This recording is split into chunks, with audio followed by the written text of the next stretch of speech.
அதாவது உதாரணத்துக்கு இரண்டாம் உலகப் போரின் போது போர் தொடர்பான கொள்முதலில் லஞ்சம் மற்றும் ஊழல் குற்றச்சாட்டுகளை விசாரிப்பதற்காக பிரிட்டிஷ் இந்தியாவின் போர்த்துறையில் 1941 ஒரு சிறப்பு காவல் ஸ்தாபனம், அதாவது SPE உருவாக்கப்பட்டது. CBI, அதாவது சென்ட்ரல் பியூரோ ஆஃப் இன்வெஸ்டிகேஷன், தமிழில் நடுவண் புலனாய்வு செயலகம் அப்படின்ற ஒரு கட்டமைப்பு 1963 தான் இந்த மத்திய புலனாய்வு அமைப்பு வந்து இந்தியாவில் ஏற்படுத்துகிறாங்க. இந்தியாவில் நடக்கிற மோசடி, சமூக குற்றம், குறிப்பிட்ட பதுக்கல், ஊழல் போன்ற விஷயங்களை விசாரிக்கிறதுக்கு தான் இந்த CBI துறையோட முக்கியமான நோக்கம். இந்த கேள்வி பல மனசில் இருக்குது. இன்னும் சிலர் அரசியல்வாதிகள், அரசியல் கட்சிகள் இந்த பணத்தை எடுத்துக்கிறாங்க, அந்த துறையை சார்ந்த அதிகாரிகளோ இல்லைனா அவங்கள சார்ந்தவங்களோ கூட அந்த பணத்தை பறிச்சுக்கிறாங்க அப்படின்னு தான் நினைக்கிறாங்க. ஆனால் அது முற்றிலும் உண்மை கிடையாது. சட்டங்கள் ரொம்பவே நேர்மையானது. அது தெரியாமல் நம்ம பேசவே கூடாது.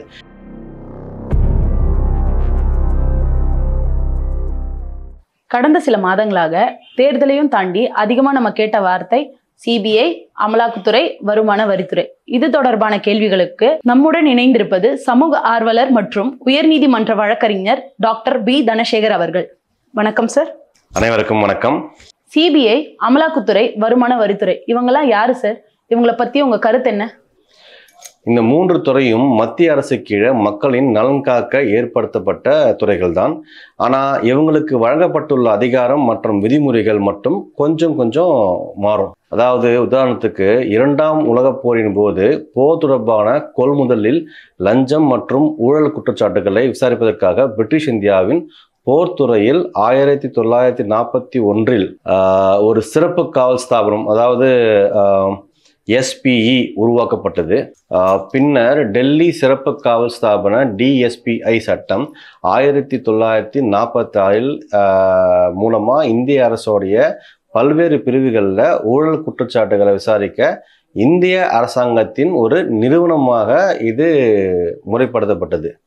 நாட்டில் உள்ள ஊழலை விசாரிக்க அப்படின்னு சொன்னீங்க. அப்போ ஒவ்வொரு துறையா வருவோம். முதல்ல CBI அப்படின்னா என்ன?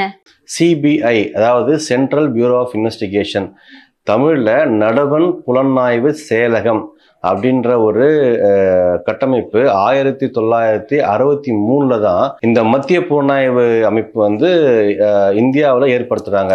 இந்தியாவில் நடக்கிற மோசடி, சமூக குற்றம், குறிப்பிட்ட பதுக்கல், ஊழல் போன்ற விஷயங்களை விசாரிக்கிறதுக்கு தான் இந்த CBI துறையோட முக்கியமான நோக்கம். CBI அப்படின்னா என்னன்னு ரொம்ப தெளிவாக சொன்னீங்க. அடுத்து வருமான வரித்துறை அப்படின்னா என்னன்னு கொஞ்சம் சொல்லுங்க சார்.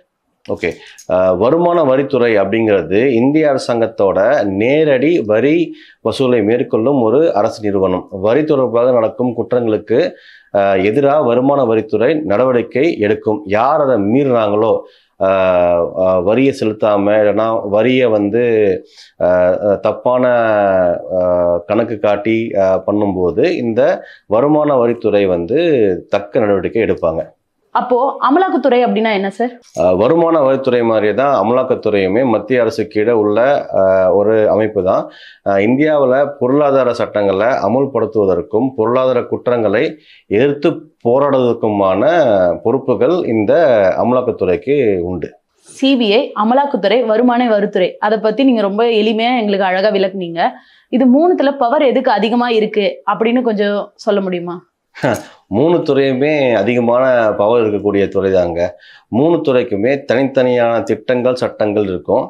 அதே மாதிரி மூணு துறைக்குமே எது வரைக்கும் அவங்களுடைய ஜூரிஸ்டிக்ஷன், அதாவது என்னென்ன கேஸுக்கு அவங்க ஹேண்டில் பண்ணலாம் அப்படிங்கிற வரமுறையும் இருக்கும்.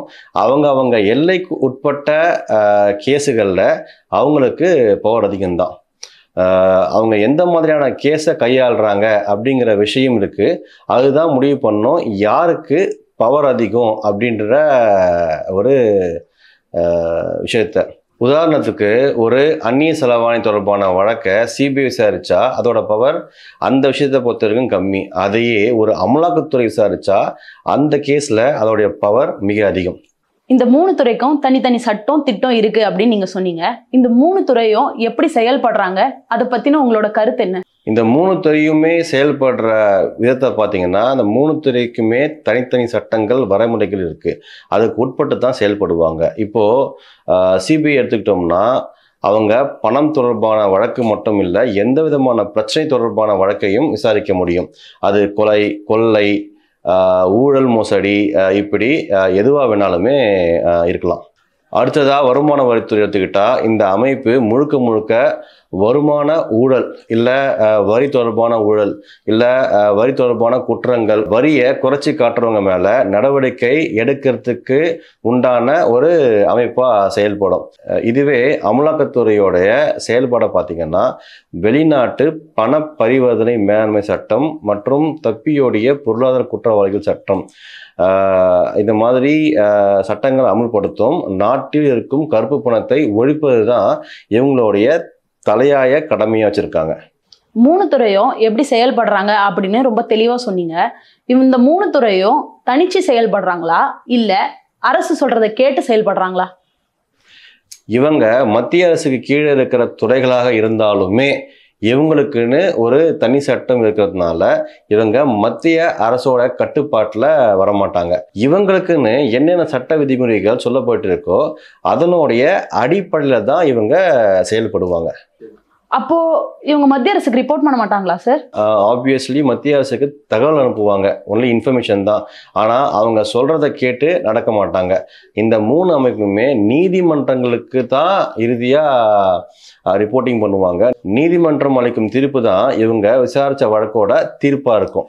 நீதிமன்றத்தோட தீர்ப்பு தான் இறுதி தீர்ப்புன்னு நீங்க சொன்னீங்க. அப்போ சிபிஐ, அமலாக்கத்துறை இது சரியானா வருமான வரித்துறை பெரும்பாலும் நீதிமன்றங்களுக்கு வரப்போறது இல்லைல்ல, ஏன் சார்? வருமான வரித்துறை கண்டிப்பாக நீதிமன்றத்துக்கு தான் போவாங்க. நீதிமன்றத்தில் அனுமதி வாங்கித்தான் அவங்க சோதனையே பண்ண முடியும். ஆனால் சோதனைக்கு அப்புறம் காட்டப்படாத வருமானங்களுக்கு சரியான ஆவணங்கள் காட்டிட்டாலோ, அப்படி இல்லைன்னா கட்ட வேண்டிய வரியை அபராதத்தோடு கட்டிட்டாலோ அந்த வழக்கை அங்கேயே முடிச்சிடுவாங்க. அதனால் இவங்க பெருசாக நீதிமன்றத்துக்கு போகிறதில்லை. மக்களுக்கு பெரும்பாலும் இருக்க ஒரு கேள்விதான் இது. சிபிஐ, அமலாக்கத்துறை, வருமான வரித்துறை இவங்கெல்லாம் பறிமுதல் பண்ற சொத்து, பணம் இதெல்லாம் எங்க போகுது? அதை பத்தின உங்க கருத்து என்ன?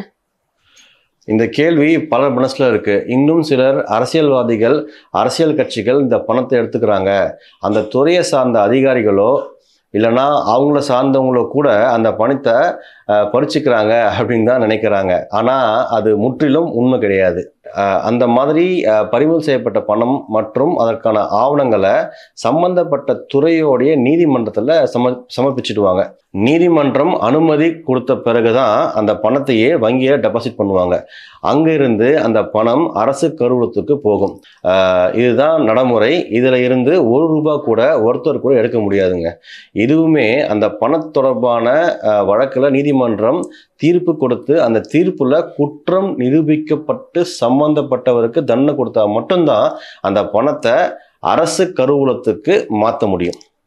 ஓகே சார், இப்போ இந்த அமைப்புகள் பத்தின விவரம் இல்லாம, புரிதல் இல்லாம இருக்க மக்களுக்கு நீங்க என்ன சொல்ல வரீங்க? இந்திய சட்டம் அவ்வளவு எளிமையானது இல்லை. இங்கே செயல்படுற எந்த துறையும் யாருக்கும் வளைஞ்சு போகிற துறையும் கிடையாது. சட்டங்கள் ரொம்பவே நேர்மையானது. அது தெரியாமல் நம்ம பேசவே கூடாது. இந்திய சட்டங்கள் பற்றி, இந்தியாவில் இருக்கிற அரசு துறைகள் பற்றி ஒவ்வொரு குடிமகனுக்கும் தெரிஞ்சிருக்கணும். தெரியலனா கூட இப்பத்துலேருந்து அதுக்குண்டான அவேர்னஸ், அதுக்குண்டான சின்ன சின்ன விஷயங்கள்ல தெரிஞ்சு வச்சுக்கிறது ரொம்ப ரொம்ப ஒரு நல்ல விஷயமா கருதப்படுது. இதுவரை சிபிஐ, அமலாக்கத்துறை, வருமான வரித்துறை இது பத்தி நமக்கு தெரியாத விஷயங்களை நம்முடன் பகிர்ந்து கொண்டார் டாக்டர் பி. தனசேகர். ரொம்ப நன்றி சார். அனைவருக்கும் நன்றி. இதுபோல் இன்னும் அறிவு சார்ந்த பதிவுகளை தெரிந்து கொள்ள எங்களுடன் இணைந்திருங்கள். நன்றி, வணக்கம்.